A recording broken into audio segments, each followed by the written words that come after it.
najsnažniji gosti u klinču sa Željkom Čačijom i njegovim gostima. Najborbenija, najspretnija i najsnažnija emisija. Budite u klinču B92.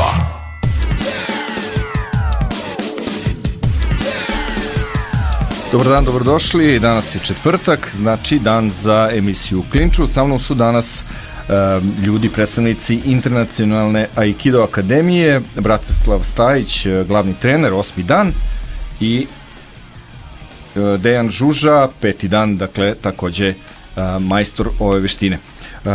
Za početak, dobar dan, dobrodošli. Dobar dan, da vas našli. Dobar dan.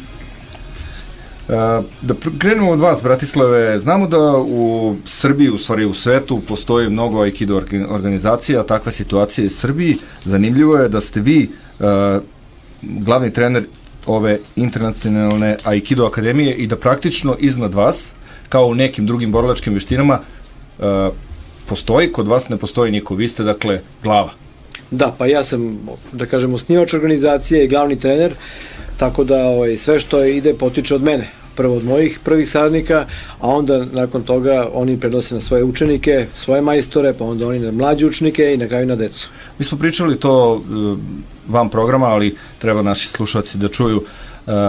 Aikido kao takav je jedinstven, ali postoje razlike i zbog toga postoji nekoliko različitih organizacija. Stvar je u pristupu. Koji je vaš pristup? Postoje razni stilovi, naš pristup je sledeći, da mi učimo i sami razvijamo aikido kroz praksu, znači kroz praktičan rad. Nas interesuje borilački aspekt ove veštine, znači primjena u samoodbrani, praktična primjena u samoodbrani.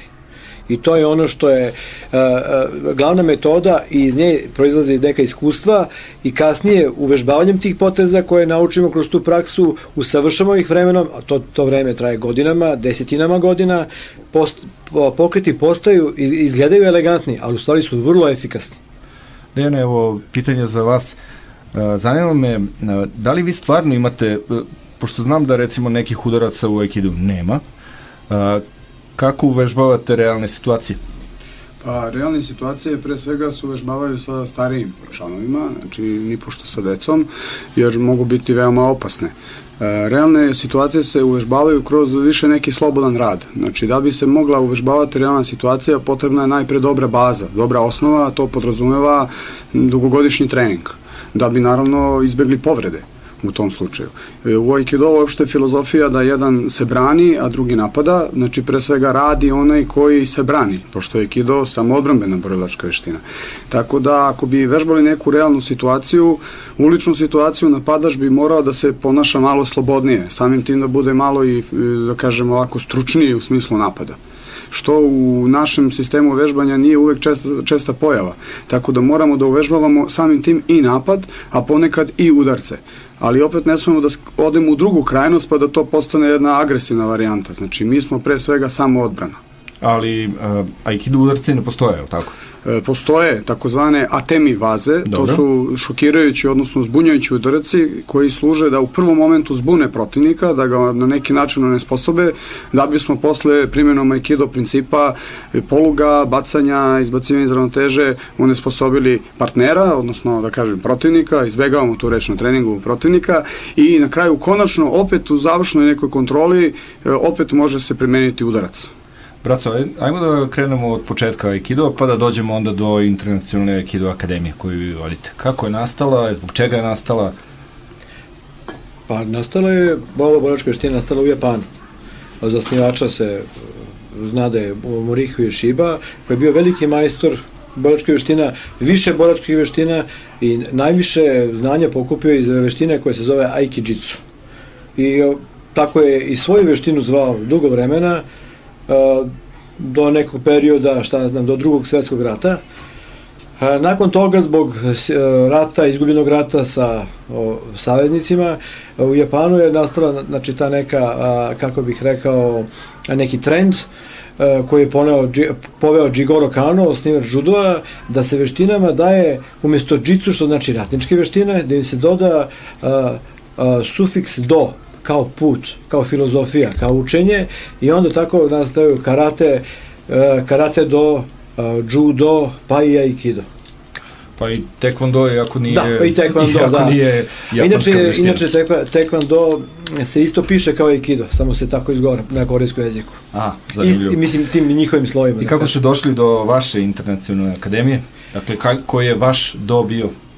Pa, naš do je bio, da kažemo, oni praktični. Da kažem, ja sam počeo da treniram, kao i neki od mojih starih učenika, kao Ljubav Rečarevića, našeg velikog majstora, nedavno preminulog, dok nisam došao do nivoa pre nekoliko godina da budem, da kažem, ugled mnogima širom sveta, i bio sam prinuđen zbog različitog načina i viđenja stvari da otvorim svoju organizaciju koja je prerasla stvarno u jednu veliku međunarodnu. Imamo za sada 6 zemalja sveta tu, da kažem, u ovoj organizaciji, sa tendencijom velikog rasta, međutim i te sve treba pokriti zemlje, održati seminare, to je osnovna metoda našeg rada, držanje seminara u inostranstvu, ovde seminara, osim redovnih treninga koje vodimo u klubovima.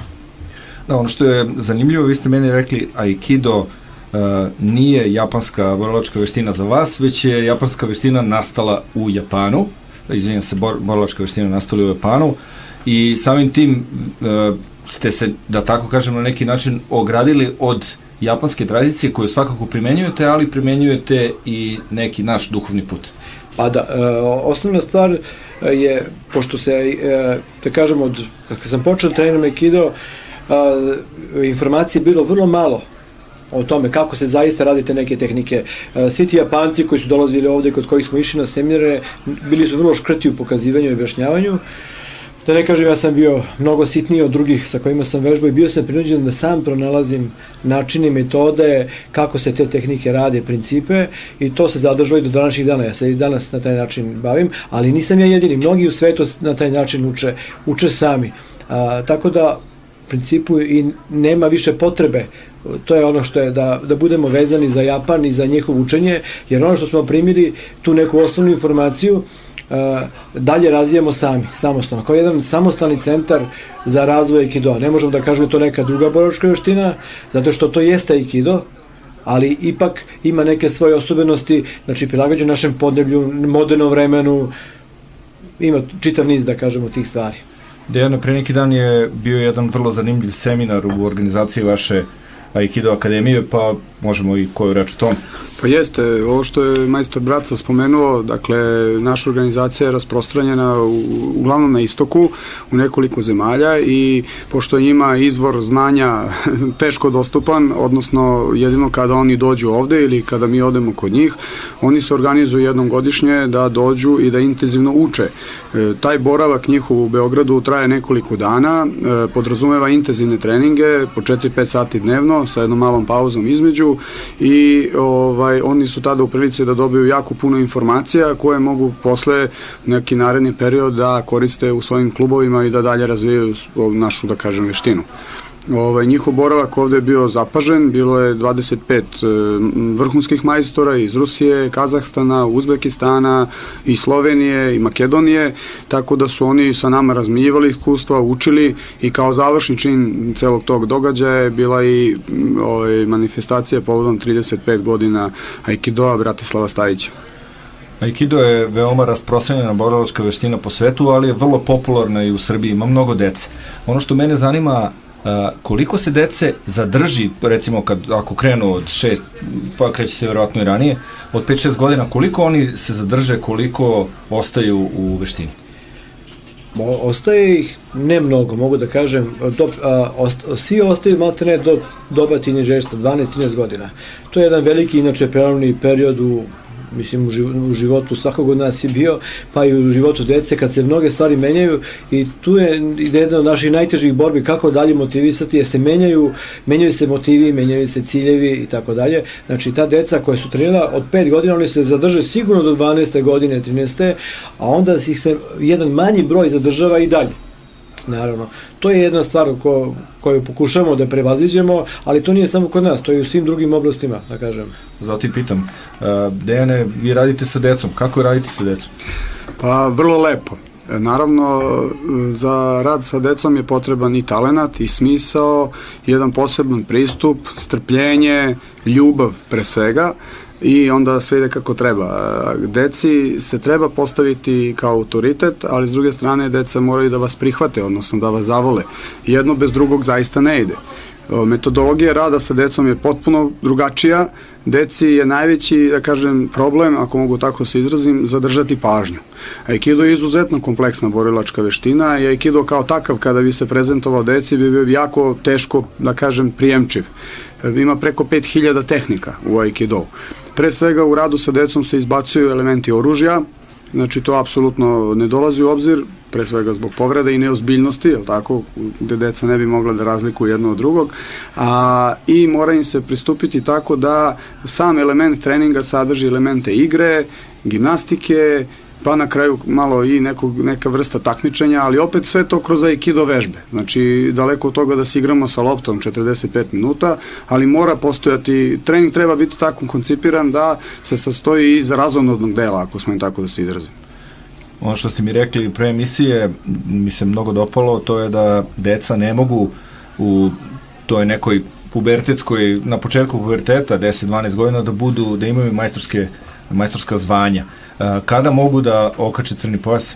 Pa najranije sa 16 godina. Najranije sa 16 godina, ali to naravno podrazumeva niz i drugih kriterijuma, ne samo starosnu dob, nego i period kada su počeli da treniraju, period kad su polagali poslednji put za brown pojas, da tako kažem, i normalno intenzitet treninga, jer postoje deca koje prave pauze u treniranju, bolesti su nažalost prisutne i tako dalje, znači nije potrebno samo ispoštovati vreme početka treniranja, nego i intenzitet i imati kontinuitet, to je veoma važno. Braco, zanima me kako izgleda polaganje za crni pojas, recimo, eto, baš kod dece, s obzirom na to da različiti sportovi imaju različite opterećenja, traže se određene stvari, tehnike, neki rade takozvane borbe po, recimo, 10 protivnika u 2 minuta, to jest 10 protivnika puta 2 minuta u borbi, kako to izgleda u aikidu? Pa kod nas je suština da oni moraju da prikažu određeni program.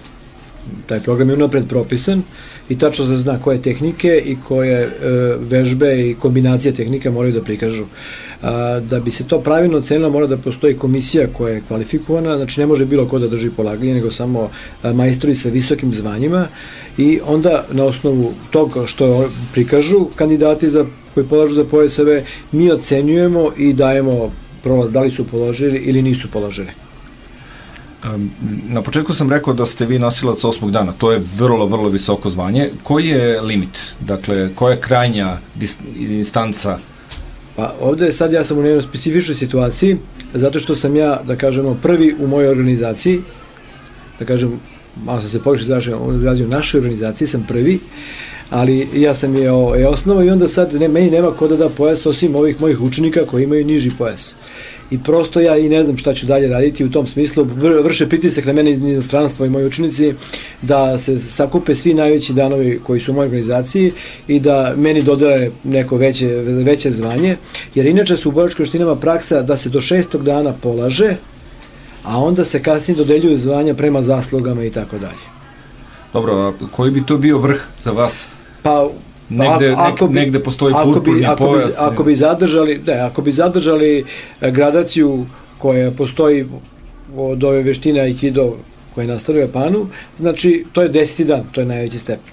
Ali to je već, da kažemo, stariji koji su proveli 100 godina u treniranju.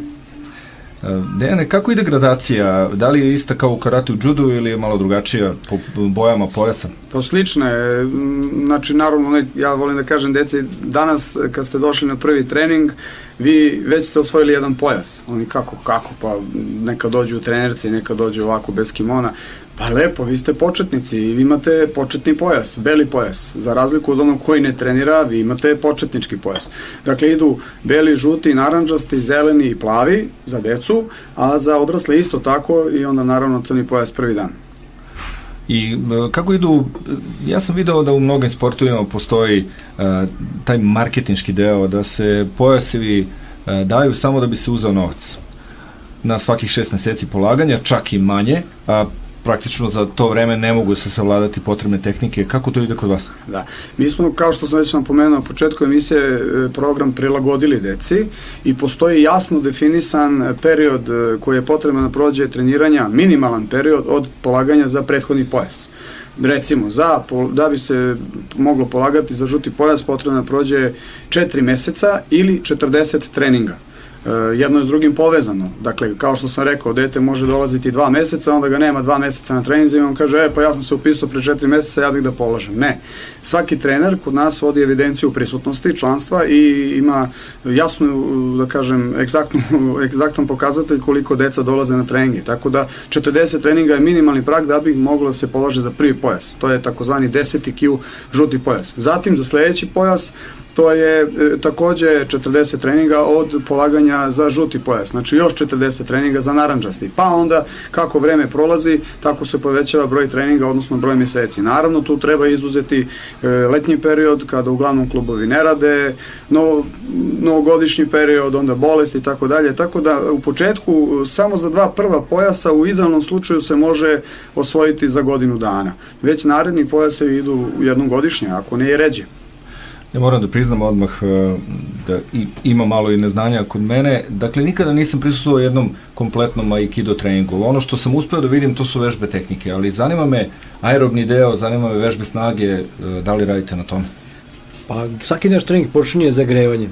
To su počinjemo vrlo lagano i postepeno. Sama aikido je takva borilačka veština da se postepeno uči i odmah se računa na veći broj godina treninga. Tako i sam trening je koncipiran da se prvo malo zagrejemo, razmrdamo, pa onda idu neke vežbe malo bržih pokreta, uvežbava se specijalna vežbe kretanja. Znači u aikidu postoji specifična unapred određena kretanja koja moraju da se uvežbaju da bi mogli da se primene tehnike, pa onda vežbe koje se pripremaju za bezbednost treninga, to su veštine padova, znači ako nekog bacimo, on mora da zna da padne lepo, da se ne povredi, da ustane odmah i da nastavi dalje sa treningom.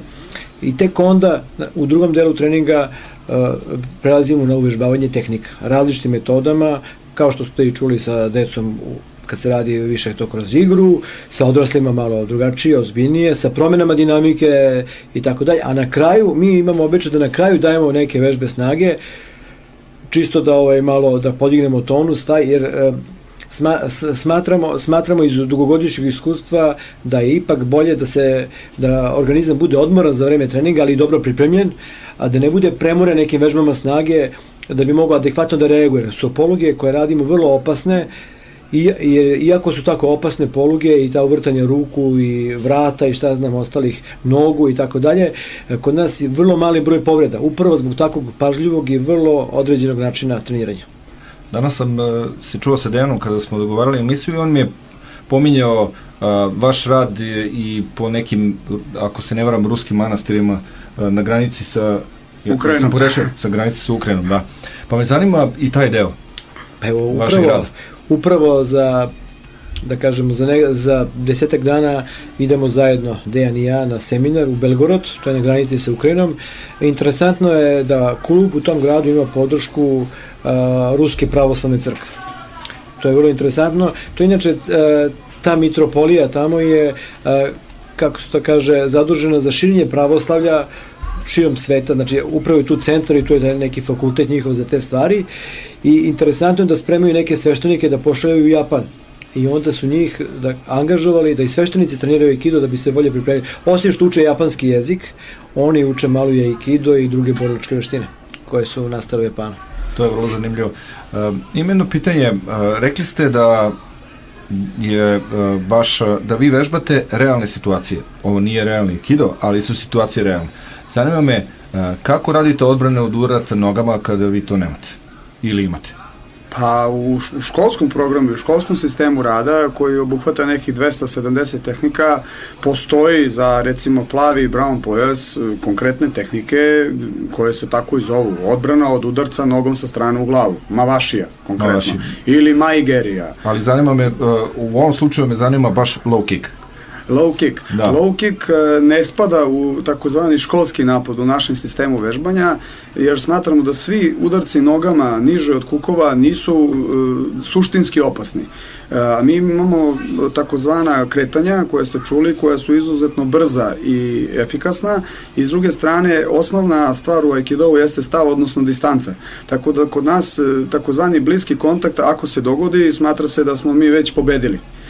Jer smo već mi ti koji su nametnuli situaciju, zauzeli stav, polugu i tako dalje. Znači, odbrana od nožnih udarca ispod pojasa u školskom sistemu rada se ne radi, već se radi odbrana iznad pojasa, da tako kažemo, od odbrana od udaraca u glavu. Sad udarac u glavu je nešto sporiji nego udarac u nogu, u donji deo tela, je li tako? Potrebno je da se podigne noga, jel te? Tako da te situacije su opasne i one se uvežbavaju. Dobro, zanima me, braco, još jedna stvar, video sam bacanja liče na judo bacanje. Da li su ono judo bacanje ili su aikido bacanje? Pa nekada, davno, kada je samom nastanku judoa, kada je bilo mnogo više tehnike, a mnogo manje takmičenja, ličila bacanje jedna na drugo. Sada je razlika veća, zato što jednostavno u judovu se dosta koristi snaga i to je sport. Znači oni moraju da budu u vrhu performansi i po tehnici i po snazi. A aikido ne ide na snagu. Nama je glavni motiv iskorišćavanje snage protivnika. I zbog toga možemo da vidimo da neko zaista leti po 2 metra, što izgleda nerealno, da je neko možda baci nekog 2 metra, naravno ne može da ga baci tek tako, ali ako se ovaj zaleti i određenim tehnikama aikidoa koje su zasnovane na modernim ovim saznanjima iz fizike, biologije, psihologije, vrlo lako je to izvesti, mislim vrlo lako za ono ko zna, naravno, koje je desetinama godina vežba. Kažite mi, da li ste radili sa nekim drugim borilačkim veštinama? Sarađivali? Naravno, ja od početka svoje karijere sam sarađivao sa mnogima, i sa karatistima i sa judistima najviše. To su znači 2 veštine s kojima sam najviše radio, i sa nekim jiu-jitsu klubovima.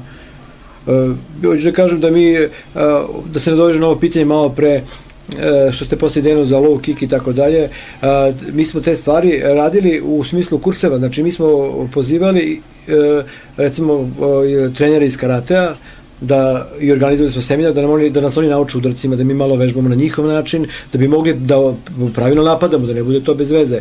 Isto tako smo neka judo bacanja izučavali tako što smo zvali neke trenere iz judoa, poznate naše trenere, da nam pokažu ta osnovna bacanja iz judoa, da bi mogli da uporedimo šta je judo u odnosu na aikido i tako dalje. A da ne kažem, čisto da spomenem da smo mi, to jest najviše sam ja na tome radio, obučavao i specijalne jedinice i kod nas i u inostranstvu, tako da takav neki rad od nekih specifičnih udaraca je mnogo drugačiji, ne može da se zasniva, nije dovoljno 3 puta nedeljno treninga za takvu obuku, to je već jedna specifična obuka gde je malo i grubi radi, veća opasnost, tako da kažem, tako da to ne radimo sa decom, naravno, i sa ovim klubovima, to je samo po određenim potrebama, kada se ukaže potreba, mi organizujemo takve seminare i obuke. Kažete mi, Dejane, s obzirom na to da vi vodite treninge, kada vi majstori vežbate međusobno? I da li se to događa? To je sjajno pitanje i ja to mojim učenicima uvek namećem kao prioritet, da nema kraja, da večito moraju da rade na sebi, i ja sam da kažem taj primer, ja se izuzetno trudim i postižem da stižem na svoje treninge kod majstor brace minimum jednom nedeljno. A kada su seminari, to naravno nikako ne propuštam. Tako da ja jesam dostigao neki visok nivo, ali ja moram da nastavim da radim i da napredujem, jer ja pre svega volim aikido i to je moj osnovni motiv i moja osnovna ljubav. Ja sam, da kažem, bavim se aikidom iz ljubavi pre svega. Znači, nismo rekli od kad, za bratu znamo. Da, evo 25 godina će biti u oktobru. Svaka čast, treba stvarno izdvojiti vremena i volje i snage za tako nešto. Hvala. Malo pre ste rekli da Japanci nisu hteli da otkrivaju neka svoja znanja. Da li smatrate da je aikido sada, ovako kako je rasprostranjen na razne saveze, prekomercijalizovan? Pa ja verujem da su sve borilačke veštine u manjoj ili većoj meri zbog ove situacije koja je inače vlada, toliko je toga da je sve komercijalizovano. Ja mislim, pošto zbog ovih kontakata svih u inostranstvu imam dosta sam aktivan na tim socijalnim mrežama i to je pravena poplava. To su klubovi na svakom uglu, otvaraju se neke nove borilačke veštine.